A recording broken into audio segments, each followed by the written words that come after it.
Welcome back everyone, I'm here, and today I'm going to read from the series, Real Life Stories That Will Leave You Speechless. These are real stories from real people, and while names and identifying information has been changed, everything else is completely true. The series, My Daughter-in-Law Thought She Could Trick Me Out of My House. Imagine opening your front door, only to find your own daughter-in-law standing there with a lawyer, papers in hand, demanding you sign away the very home you built your life in. Most people would panic. But not me. She thought she could trick me out of my house, but what she didn't know is that I had a plan she'd never seen coming before. I tell you how I outsmarted her and turned the tables. Make sure to hit that subscribe button and turn on notifications for more real-life stories that will leave you stunned.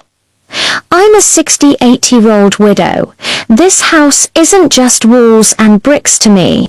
It's where I raised my children, where my late husband planted his garden, and where every family holiday was celebrated. It's my life's anchor. When my son got married, I welcomed his wife with open arms. At first, she was sweet, polite, and even helped me around the house. I thought I'd gained another daughter. But slowly, her mask started to slip. She began making little comments. This house is too big for just you. Or wouldn't it make sense for younger people to take over? At first, I brushed it off. But deep down, I felt a storm brewing. Then, one Saturday, she arrived at my doorstep, smiling like a snake, with a notary and documents. My son stood behind her, looking nervous. She told me, "Mum, it's time. Transfer the house into our name. You don't need all this space anymore." My heart sank. My own son, silent. My own daughter-in-law, trying to rob me in broad daylight. But instead of yelling, I calmly asked for time. "Let me think about it," I said. She smirked, thinking she had one. But what she didn't realize was I had already decided exactly how I'd handle her. That night, I pulled out my husband's old files and called our family lawyer. You see, years ago, my husband and I had prepared for moments just like this. The house was not only in my name, but also protected by a trust that specifically stated it could never be transferred without my full consent.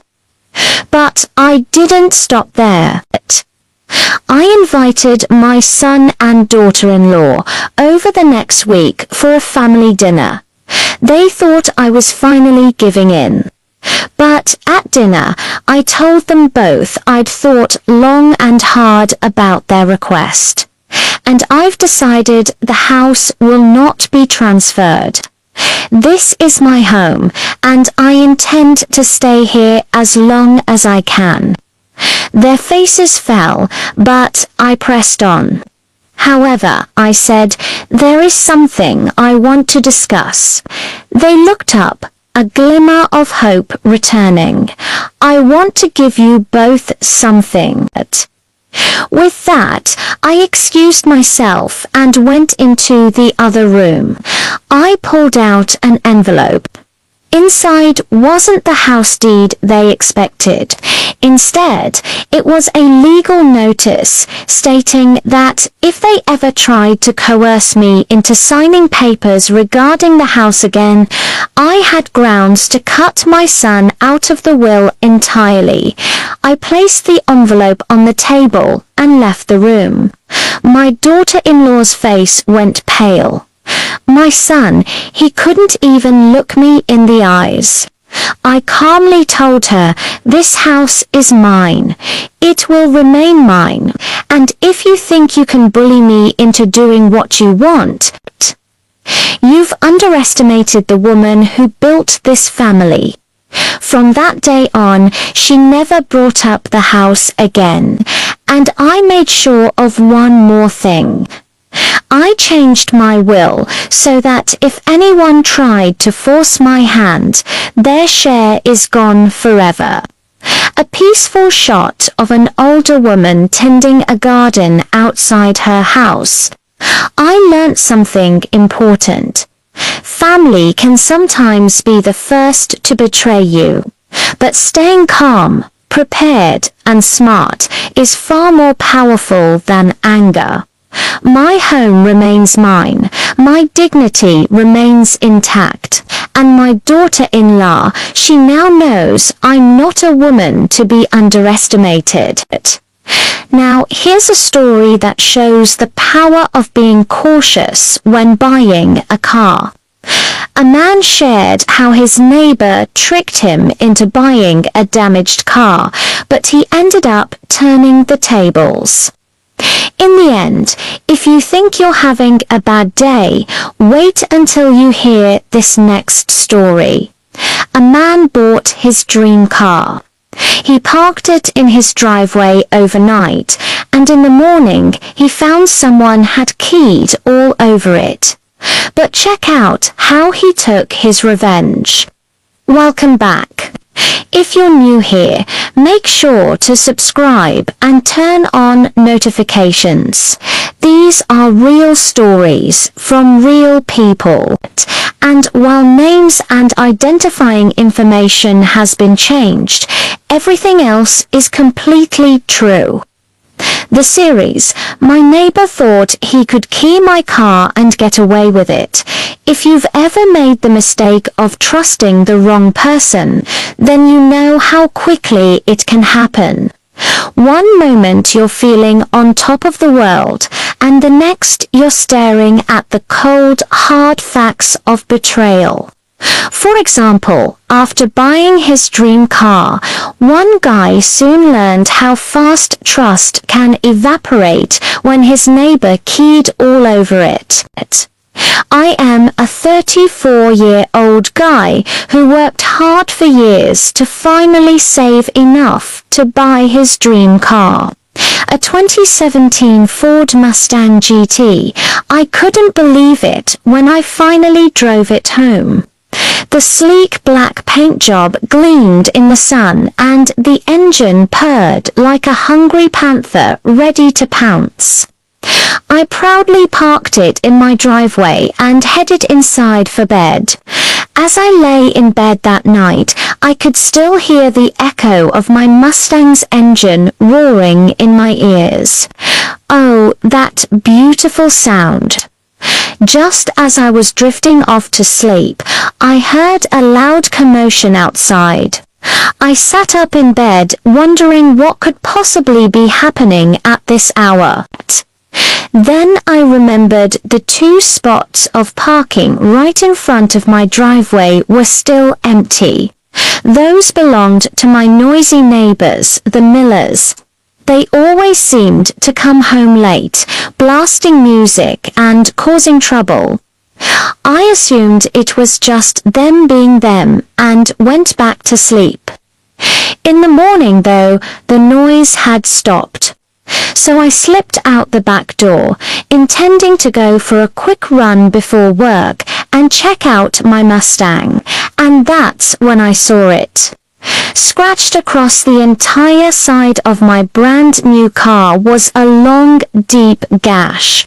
And no, it wasn't just a random act of vandalism. Someone had deliberately keyed it. Looking closer, I saw that the scratches spelled out, "Get a life, nerd." It was the signature of my neighbor, Mark Miller. Mark was a 39-year-old loser who still lived with his parents. To say he was jealous of my car was an understatement. We'd had numerous fights over the smallest things. He constantly criticized my appearance, calling me names like nerd and loser, just because he couldn't accept that I was better off than him. Now he'd crossed the line. This was no longer about simple annoyance or petty rivalry. This was outright malice, pure and simple. While I was fuming, I knew I couldn't just rush out there and confront him. I needed a plan, a way to strike back that would teach him a lesson he wouldn't forget. But what could I possibly do? Then it hit me. I had the perfect idea. It might seem small-minded, but trust me, it was brilliant. First, I carefully took photos of the damage to my car. I filed a police report and made sure to include the details about Mark's behavior. Then I posted the pictures on social media, calling out Mark for his actions. I wanted everyone in town to know what he was capable of. As the hours passed, my anger grew along with the reach of my post. Mark had just dug his own grave. His reputation was about to get a serious makeover. Within days, his whole world had imploded. People he barely knew reached out to him to express their disappointment. His boss called him in for an emergency meeting and his own friends kept their distance. But that was just the beginning. Here's where my plan truly took shape. I reached out to a few local auto detailers and mechanics. I explained what had happened to my car and asked if they could help me out, and they did. Every single one of them offered to fix my car for free. The body shop owner even threw in a free paint job. But that still wasn't enough. Just before the repairs, I took one last look at the damage. Using a marker, I drew thick lines around each scratch, making them stand out as much as possible. I wanted to make sure Mark understood exactly what he had done. Then I dropped my car off and waited for its rebirth. A week later, my car was returned to me, gleaming and shining like new. Not only had the damage been fixed, but the whole thing had become a community project. Everyone had pitched in to make sure I got the best service possible. And Mark, well, he became a pariah in town. The scandal surrounding him just grew and grew until he eventually moved away. So remember, if you mess with one person, you might just mess with the whole community. Here's another story that will make you rethink twice before messing with someone else's property. A guy decided to prank his neighbor by covering their expensive sports car with plastic wrap. But he hadn't counted on his neighbor's response. And it was genius. Check it out. Annoyed.